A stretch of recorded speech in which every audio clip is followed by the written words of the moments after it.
All right, let's test it. How's this? Can you hear me okay? I think so. Um, you might be delayed. Talk some more. Okay. Well, I can fix that of the delay. No, I'll I just think it's wait a it's couple okay seconds now. It's before. okay. Yeah, that was okay. Okay, cool. Yay. Okay, here we go. Let's try I'm it. going to do my own countdown from 3. I'm going to do my own countdown from 3 and we will get this thing done. Okay. All right. 3, 2, 1. Hello again, and welcome to another episode of Stories from Real Life. I'm your host, Melvin E. Edwards. Thank you for joining us for the podcast where real stories are so much more interesting than fiction. In today's episode, national best-selling author Diane LeBecq joins Stories from Real Life to discuss surviving 5 brain aneurysms, the restorative power of wilderness, faith, and her remarkable new novel, Where the Water Meets the Sky. Diane, welcome to Stories from Real Life. Thank you so much, Melvin. I'm really glad to be here. Glad to have you. So before we get started with finding out the scope of your life, let's talk about something basic. Let's tell us the origin of your last name. It doesn't look, it doesn't sound like it looks. Can you tell us about that story? The origin of my last name. My dad's family came from a small town in Quebec, Canada, called Saint Pierre Le Becquet, and when my husband was I mean when I was writing my first book and I was wanting to come up with a pen name, my uncle told me I should choose the name Lebec. He had sort of Americanized the Lebec and called it Lebec, and it means the kiss. I thought that was really sweet. This was back in 2001. Sadly, I did go through a divorce about that same time, and needed to change my name legally, was per my husband's request at that time. And my editor and my family said, why not take the name Lebec? And so that's been my legal name ever since 2001. And it's sort of become my identity in many ways. No, that's interesting. All right, so let's go right into it. All right, you've worked as a medical journalist, archaeology assistant, wildlife researcher, and a creative writing professor. What unexpected job taught you the most about writing? Oh my gosh, probably the archaeology work that I did. Um, and I say that because I was working in a really intimate space in many ways with the people, and conversations would ensue around the archaeological sites that we were working on in field school, around the campfires at night, camping under the stars. There was so much storytelling, but then we were also working toward a greater purpose, right? We were trying to piece together the fragments of human existence and what happened to certain tribes that we were working with and with certain archaeological sites. That said, there were also spiritual sites we were working on, and we could feel that spiritual energy. So there was that. And I think there was also this piece of being in this great remote wilderness that felt so untouched by so much commercialism and, just the everyday people. So there was something very pure and holy about being there. And that was a vastness. So you have the intimacy of the people you're working with and this specific archaeological site, but then we would also have this incredible canvas of sky and wilderness and ravines and chasms and mountains. And it just stirred in me something really rich and deep that I knew I needed to access in a creative way. Okay. So, as I mentioned in the intro, you've had surgery for 5 brain aneurysms. So, after surviving brain surgery, is there anything that no longer worries you that once may have consumed your attention? Hmm. Well, I do think I've said before, I do feel like the surgery changed me. And I think it taught me a lesson, and that lesson then could translate into something I think I don't worry about anymore. So when I first got the diagnosis, I was diagnosed with 5 brain aneurysms, 2 of which were breaking down. So I knew my life was in imminent danger. And so, yes, I feared death. I feared I feared the death of a vision, losing all of the memories I still wanted to make with my children, with my grandchildren, with my husband, my family, my parents, my siblings. I feared not being able to accomplish the things I still wanted to accomplish in life, whether they were mountains and experiences or whether they were stories I still had to write. There was just so much angst around this surgery going into it, knowing this could be it. And I wasn't expecting this. And this is all too fast. I also had the risk of losing my vision. And I'm a person who, who looking at the wilderness, looking at the outdoors, looking into people's faces, looking into the eyes of people, that's my life. I mean, that's life source to me. That's life blood. And to lose that vision, that was a fear. And then I think also just losing my mental faculties to be able to think deeply about things and contemplate things and put words together. That's been a part of who I've been since for as long as I can remember. So I went into the surgery or prepared for the surgery with tremendous fear and tremendous pleading to God. I'm not ready. Help me. There was a lot of anxiety around all of this. But there was this moment I was lying on the gurney and the big glass doors were in front of me where I was getting ready to get wheeled into the operating room. There were so many machines. There were so many doctors and nurses scrubbing in. It felt so otherworldly. I had just FaceTimed with my sons. My middle son had flown out. He'd quarantined and flown out. There was still an outbreak of COVID going on that fall. This was fall 2023. So he was the designated child to come out and sleep at the hospital overnight and help me. I'd said goodbye to him. And I was just lying there watching all these people and sort of this frantic movement, getting ready for my surgery, my brain and my head. And it was like everything I'd held on to with my fists all my life, all those rocks and boulders that I had just clung to so tight and strived, just, it felt like they just fell off my hands, off my body and dropped. And I felt light and I felt free and I did not feel alone. I did feel God's presence with me. I did feel this peace and this freedom and liberty I just never experienced before. I think that was the first that I finally understood what surrender meant. It was letting go of everything I'd fought for and strived for and held on to so tight, wanting certain outcomes. I just stopped. Like something in me just stopped and let go. And that was all taken. And I went into the surgery and the surgeon, the anesthesiologist, he took my blood pressure and he said, "Wow, you seem like you're really calm. Are you calm?" And I said, "Yeah, I am." And this beautiful nurse came over to me and she said, "What is your favorite song?" And I said, "What a Wonderful World."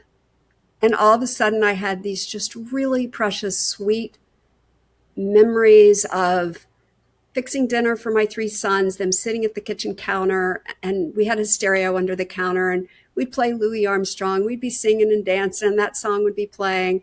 And so when my oldest son had gotten married a few years before the surgery, he chose that song as the song we would dance to. And so those memories came back, and we were surrounded by the people who loved us and whom we loved. And that's how I drifted off into surgery. And it was this really beautiful moment. I think in life, these really hard trials can end up being the most beautiful moments of our lives. And yet I was surrounded with complete strangers, but I felt such an incredible connection with them. I could cry right now. I felt so much love for them and so much love in that room. Who would have thought, And I remember I came to in the operating room because when you're having brain surgery, the sedation is actually really light because you're hooked up to machines to make sure your brain is still functioning as they're working, right? They were literally suspending my frontal lobe and working underneath it. There was only one surgeon in the world who could perform this surgery. But anyway, I came to in the operating room and my surgeon walked in and I say he looks like Einstein. And my husband's like, "No, he has much better hair, He's actually a very nice looking man. He has these most beautiful tender brown eyes. And he walked in and I said, "I can see." But I think what I said, those words meant so much more than I can see. I could see with my heart. I was changed. And, I can't say that I've lived it out perfectly since then, but it's truly a rubbing post, a guidepost for my life now.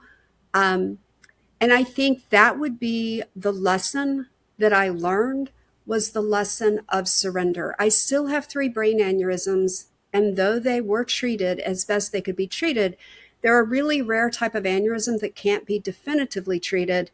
They're too risky and fragile. So I'll be followed up the rest of my life. So I learned the thing that I stopped fearing then was I don't fear outcomes nearly as much. I think the only time I start to really fear an outcome is when I lose my center or I've let too much come between me and God, too much of life's chaos and busyness, and I need to slow down and recenter. And then I feel that peace again, and I don't fear the outcomes like I used to. I don't fear these 3 aneurysms. And before my surgery, if someone had said, not 5, but you have 3 aneurysms you have to live with the rest of your life, I would have been afraid with every sneeze or cough or mountain hike I took or bike ride or swim. Or I don't fear. I literally get up in the morning, and when I have my quiet time with God, I just feel like Jesus is saying to me, get up and live. And I hear it every day, get up and live. And that means so much Mm, more to me now. It's a very long-winded wow. answer to your question, but it's it's it's a big answer. Yeah, I can appreciate that. Thank you. All right, let's talk about your writing for the next few Sure. questions. So, what first drew you to writing stories rooted in wilderness? I would say every book I've written, there is a strong sense of place. My first novel took place in Alabama in a small fictitious town. My second place in book, Louisiana, these were young adult novels. My third book, Season of Ice, which was marketed as both young adult and adult, took place in northern Maine. I think it's who I am. I think from the time I was a child, and I'll say this in 2 ways. One, I feel like it's part of my DNA. My mom's family, a lot of them were rural people who farmed and were good country folk. My dad's family were commercial fishermen, some of them loggers, living in a small fishing town. So I think we inherit some of these things as part of our DNA, a certain affinity for just a natural way of life, a physical way of life. And then I also think just it's my personality, meaning the more I was exposed to the outdoors, whether it was playing outside as a child, pretending I was Tarzan, swinging on vines, playing in the creek, building forts in the woods, fishing, going off in a fishing boat from the time I was 6 years old and fishing on the dock since I was 3 or 4, learning how to fillet fish, just digging in the dirt, rock climbing in college, working archaeology as an adult, just all of those things, more and more my life is grounded in creation and in the trees and in the leaves and the sky and the waters and the birds. I still believe God speaks to me through the appearance of animals that just come to me off the beaten path, right out of the blue. Why did that bear cross my meadow and stop and just look at me for the longest time out of the blue? And it'll be a season of seeing 15 bears in 1 month, and then I don't see bears at all for 2 more years. It's just things like that. You start to pay attention. Is my higher power, is God speaking to me? And oftentimes I do believe he is. So I try to tap all of that into my writing. And when I get stuck with my writing, I just need to go out into the natural world, and I always find inspiration. And then I feel like it's as much a character as my characters are. And I want to say people are also an important part of my story, but I tend to write novels that take place in small towns and in natural settings. I will never write a novel that takes place in New York City or Boston or Atlanta. It's just, I wouldn't have the language for it. My language comes from the wind and the trees and the sky and the birds. Okay. So, what attracts you to emotionally wounded protagonists? Emotionally wounded protagonists. Yes. All of my protagonists have been emotionally wounded. I think when I was a child, there was this bird that flew into the window, crashed on the patio, and my mom and I went out and we scooped it up and we put it in a box and we researched how to feed it and take care of it to try to bring it to life and keep it. And we didn't we didn't succeed. The little bird died and we buried it, buried the shoebox in the yard. And I don't know. I think life's lessons like that remain with me symbolically. There's this little bird that's just wanting to fly.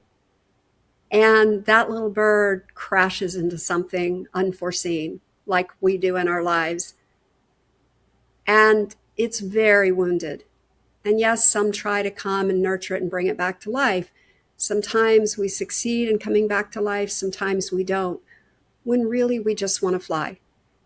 And I think that though that taps into the experiences I had throughout my life, you're going along, life is really good, and then you crash against a wall, whether it's the divorce, whether it's a parent's divorce and your family becomes fractured, whether it's an assault that happens to you, whether it's a husband dying of glioblastoma, brain cancer in your arms, or a husband committing suicide. These are things I've experienced, and it just never gets easier. And you just want to be that little bird. You just want to tap back into that pure childhood when everything is possible.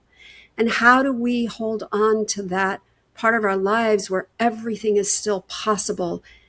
Because we don't want to just not get back up. We want to get up every day and live. We want to be the bird that rises again and flies. Um, and so I think that stays with me every time I sit down to write. I think about the wounds that so many of us are carrying. If we just stop and look in each other's eyes, we'll realize we have so much empathy for each other, not vitriol and conflict, because we'll realize this great thing, this wound binds us all together. We've all experienced heartache, we've all experienced loss and grief and love and joy, and we have these things no matter which divide we come from, and they are so much more powerful than the things that divide us. I agree 100%. So, I'm a writer, you're a writer, so we can probably talk all day about writing. But I want to ask a couple more specific questions about writing before we move on to talk about your book more specifically. So, how has your writing changed over the past 25 years? I think it's grown up to some extent as I've grown up. I think, like I said, that a writer's work doesn't change unless the writer changes. And so we are constantly changing, we are constantly evolving. So there's definitely, I think, a maturity that comes to the writing as we evolve.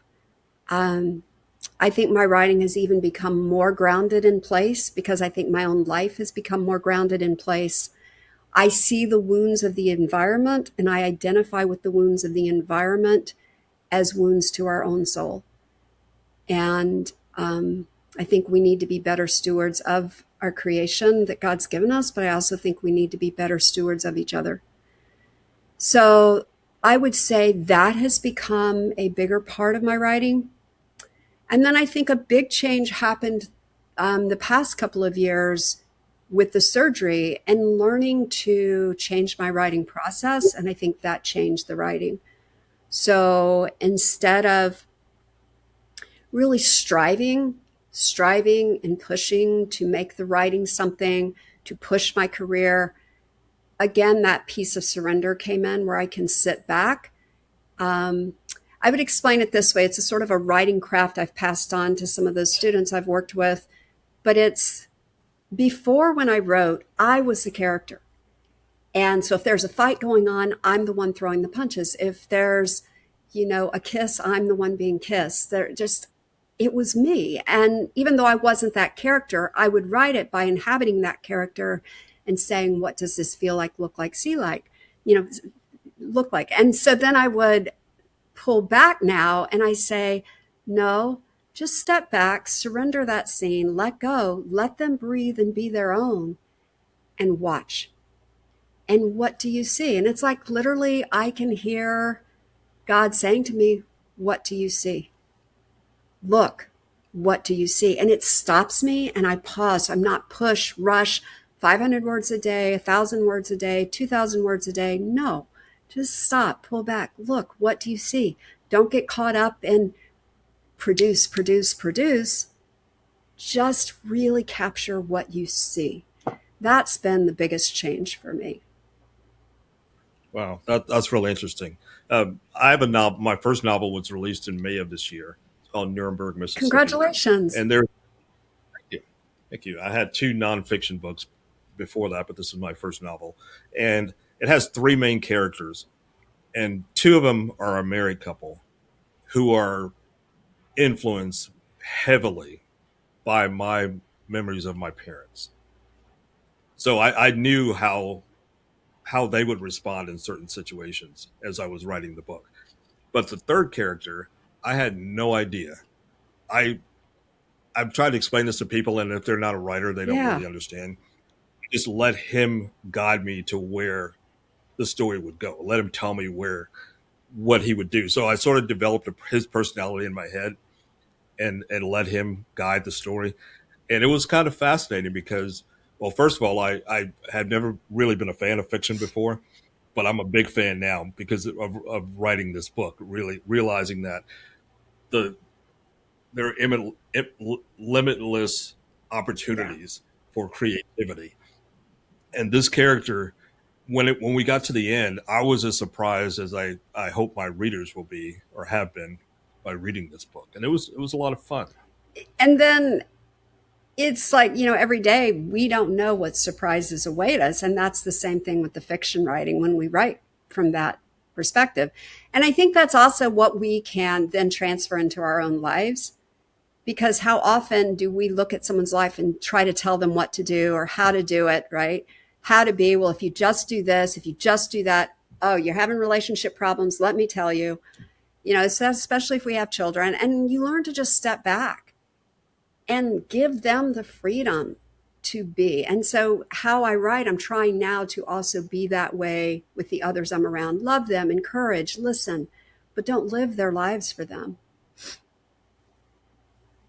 I agree. I agree again.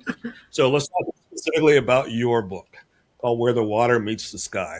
So why did you choose Michigan's Upper Peninsula? Yeah, this has my heart and soul. This book is a love letter to a really special place for me, the Garden Peninsula of Michigan on the Upper Peninsula of Michigan. So it's on the southern shores of the UP.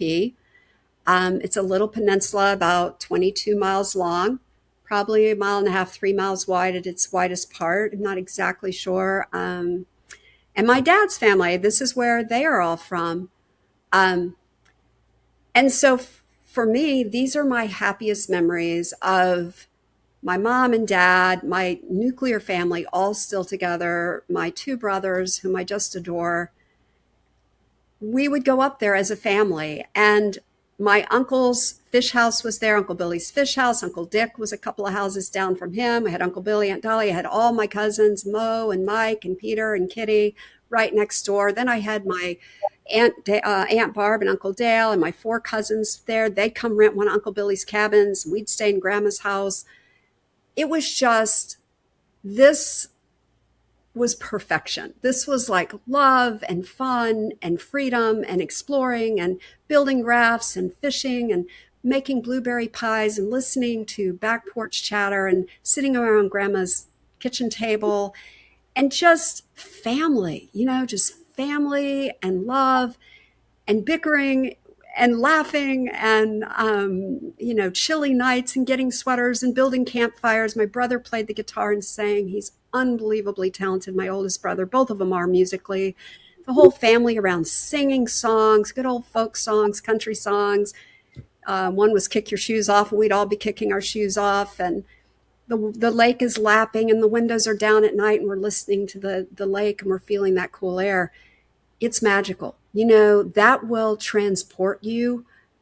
That place just will take you to somewhere wonderful the rest of your life, and the smells that just permeate everything. So always I knew I wanted to capture that. I think it was just too daunting because I never thought I would do it well.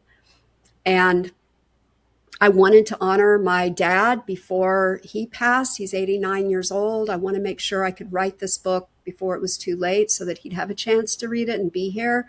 The book's dedicated to him. And it's a tribute to all my family, that have just given me so much. And I would say that that place shaped me and instilled in me that love for the natural world, going to Uncle Billy's hunting camp, riding in the pickup trucks, riding the three-wheelers and four-wheelers. And they trusted us with so much. My Uncle Billy would just say, here's the keys, take the three-wheeler. And then eventually that machine evolved to a four-wheeler, right? So just all of that. And listening to ball games, and that just shaped who I am. And it was also that time with family that was so pure and unpolluted, with technology and computers and cell phones and, I don't know, busyness. It's a slower pace there. And that place still feels timeless. There's a purity there. It still feels timeless. I was just there. So all of those things, I wanted to write a love story to the place itself. I wanted to write a love story to my family. And I also wanted to acknowledge my own wounds, my own personal wounds, and identify those with the environment and the effects that those have had on me. So I took a young protagonist, 18 years old. She's very mature. She's independent. She graduated early. She's thoughtful, but she also is wounded. And I wanted to go back to that time in our life when everything is possible. If we could address that time, I think that was when my first real life experience wounds began. So that's probably also why I tapped into that age. And then to watch this character and how she might navigate this and how she might take the steps to truly heal so that she can move her life forward. And I think it doesn't matter whether we're 18, 25, 42, 62. We still have those wounds. And how do we go back to a place where we're stuck and heal those wounds so that we can continue to get up and live every day and move our lives forward and reach what is possible? So those were real driving forces with the book. All right. So readers often describe your novels as hopeful, despite the difficult subject matter. Is that intentional? Absolutely.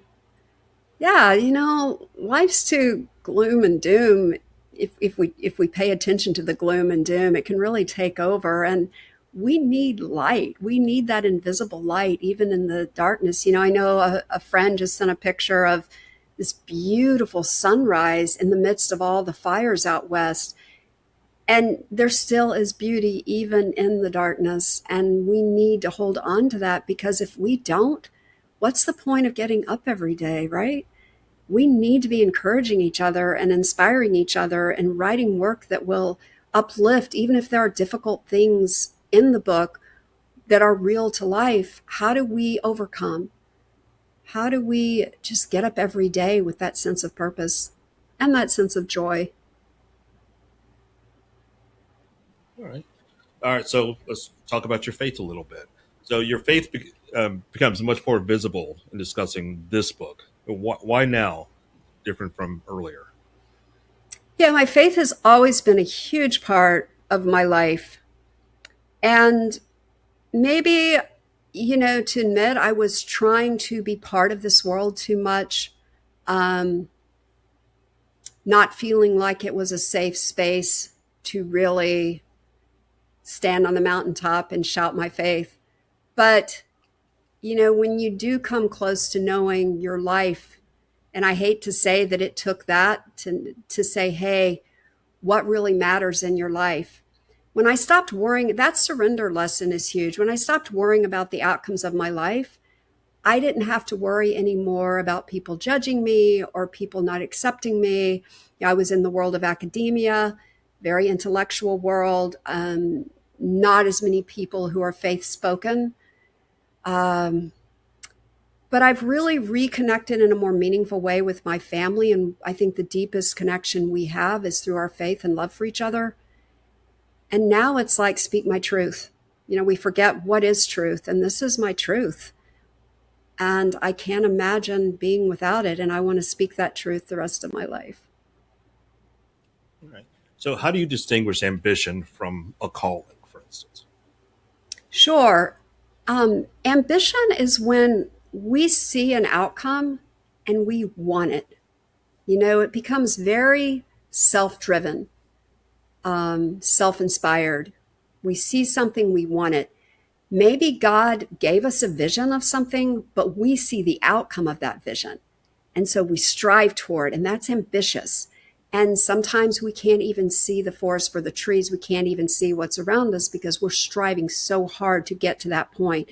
That's a real danger zone because with that, what if you don't reach that outcome? What then? And how devastating. And I think a sense of purpose, I find my purpose each day by it's like getting up and reporting to duty. I think the more time I spend with God, not seeking, like, okay, so we'll hear this, seek and you shall find, knock and the door will be open. But I think people are interpreting that the wrong way personally. I think what we're supposed to seek is to be close to God. And if we seek to be close to God, we will get the instructions each day. We will get the things we should set out to do that day and find our purpose. And we'll feel moral inspiration. We'll feel inspired in general with our writing, with our work, with our interactions with others. I think if we're just seeking an outcome, we're not going to necessarily find, and I think it's not just seek whatever and you'll find it. It's seeking that relationship with God first and foremost, then everything else will become apparent. And that we don't need to worry about the whole future, just worry about today, each day, check back in and just say, what now? What now? And that gives me a sense of purpose. And then I will sometimes just feel this expansion in my heart and mind for this greater purpose. I don't have the nuts and bolts of it. I don't know exactly what it will look like. And it kind of reshapes over time and evolves too. But I do feel this great sense of purpose that I'm supposed to be writing. I'm supposed to be connecting with people. How specifically that's going to work out, I don't have to worry about that. Just get up each day, and feel that inspiration. And when I feel inspired and I feel that peace, I know I'm on the right path.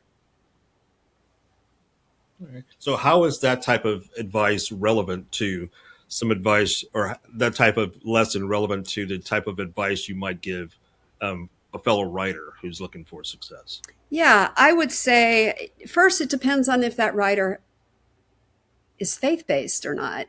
And a lot of them aren't. And I've worked with those students as well. They sometimes have some type of spiritual component, but I can still talk to them about my process. And I can say, writing is going to be work. You have to work hard. But working hard and striving are two different things. We're striving for an outcome. We're full of anxiety. We're trying to prove ourselves. We're a sense of failure if we don't accomplish what we set out to do. But what if I tell them, and I've said this to some people I've worked with, what if we judge our work by a different kind of fruit? Not necessarily a paycheck or the big contract with the big five or the sales numbers. What if we stop and say, does this writing bring you life? Does it make your life more meaningful? Is it connecting with you with others in a meaningful way?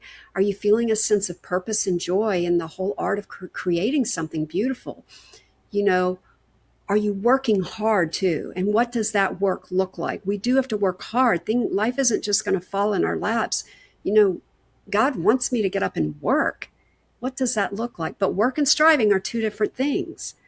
And, so I talk to them about what does their work look like?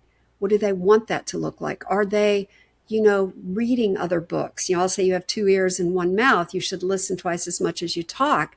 We need to spend a lot of time each day listening, studying craft, working at this skill, right? This craft, being tremendously humble, encouraging each other, encouraging others, learning from others, and being okay that others are better than we are and that others are more successful than we are. Just embrace it all and learn and listen. So I hope that's answering your question. I think it's a really good question, a really valid one. All right. So, what do you hope readers remember years after they finish reading Where the Water Meets the Sky? I hope they will remember something really beautiful and really peaceful that will inspire them. Even if they can't remember the details of the book or the plot of the book, they'll think about where the water meets the sky, and it will just be that, just like, oh my gosh, I remember that just felt right. It felt peaceful. It gave me that hope and that inspiration. It made me feel more alive or more in love with being alive and being around others and being in God's world. I hope it leaves them that. There's a mantra I try to live by, which is know what brings you peace and protect it at all costs. And I want to say to the readers, listen while you read, slow down, don't rush through this, listen to the language, listen to the birds, feel the air, listen to the water, feel the love of these people and this family, feel the protagonist's struggle, and embrace that for your own life. Take that into your own life. We can live differently. That's great advice. I think I'm gonna take that advice for myself now. All right. So, as we start to wind down, I've got 5 rapid fire questions for you. All right. So, it's intended for the answers to be quick, but of course, like I mentioned before we start recording, this is your platform. You can answer however you want, so you don't have to give one or two, or even 1 or 2 sentence answers. However you want to answer. All right, favorite place in the Upper Peninsula. The Garden Peninsula. Okay, coffee or tea while you're writing. Coffee. Any particular type of coffee? Particular I'm country? trying to, I can't handle a lot of caffeine, but no, I don't have a favorite roast. I'm not a coffee connoisseur. So probably, probably 1 cup of Coffee. coffee in the morning. Then after that, I think I switched to ginger tea. Okay. One book everyone should read. Where the Water Meets the Sky. Where the water meets the sky. Thank you, Melvin. Good answer. All right, what's your favorite bird? The Great Blue Heron. Hmm. Are there any of those where you live? Yes. Yes, there's a lot of Okay. them. Even just a couple of years ago, I came upon a heron rookery, and there were 9 little baby herons in their nests, and yeah, it was really special. That's really cool. All right, final question for the day. What brings you peace? I would say family and home. Family and home, and that home. That's not a quick answer. Home is not a house. Home is sitting around a campfire with my children and grandchildren, watching my grandson yesterday holding a turtle while we hung out at a pond. Home is surrounded by the people I love, and place is an important part of that, but that's not necessarily a house. It's where I really feel God's presence is in that love. All right, that is a great way of winding up this episode today. So my guest has been Diane Les Becquets. Diane, thank you so much for being here today. I really, really appreciate Yeah, it's been great talking to you, Melvin. It's been a lot of fun. it. Yes, I agree. I've enjoyed it too. So I will make sure I include links to how to get your book or books and anything else people want to know about you. Those links will be in the show notes for this episode. So again, Diane, thank you for being here today. I greatly appreciate That's it. awesome. I look forward to looking into your writing. So, We can talk about. yeah, Oh, go yeah. ahead. So, What so is it? tell me again, your novel, what's the name of it? It's called Nuremberg, In Mississippi. Nuremberg, Mississippi. And that has already come out? It came out in May of Oh, this so year, we share a same birthday, similar birthday. What day did yours come out? May Mine came 1st. out May 5th. Okay, so Our books are we're siblings. twins. Yeah, All they're close. So I look forward to, I Yes. look for, I love learning about new authors and seeing some of your work. Yeah, you were great to talk with. Give you. I appreciate that. Thank you. And so are you. So just a quick summary of my book. I I was watching this movie called Judgment at Nuremberg. I don't know if you've ever seen that. If you haven't, you should. It's one of the best movies I've ever seen. It was I'm made tapping that into my 65. phone because I love a movie recommendation. So Judgment at Yeah. Nuremberg. Yeah, it was made 65 years Okay. ago, and it's in black and white, and the acting is incredible. And I discovered it, I don't know how, by accident, and I watched it, and I think I watched it 4 times in one week. Oh my gosh. And then I thought, based on it's based on the Nuremberg trials after World War II, and so I started thinking, America was the primary prosecutor in that trial, the American Supreme Court judge justice, and so I thought, could America during the Jim Crow era survive that kind of scrutiny? And so I decided to try to figure it out. So I had a character who filed a federal lawsuit against the state of Mississippi for crimes against humanity based on unequal treatment due What to time Jim does Crow. this take place? 1965. Okay. And so the book is about the running the course of the trial and the aftermath. Sounds fascinating. I'm really proud of it. Really proud.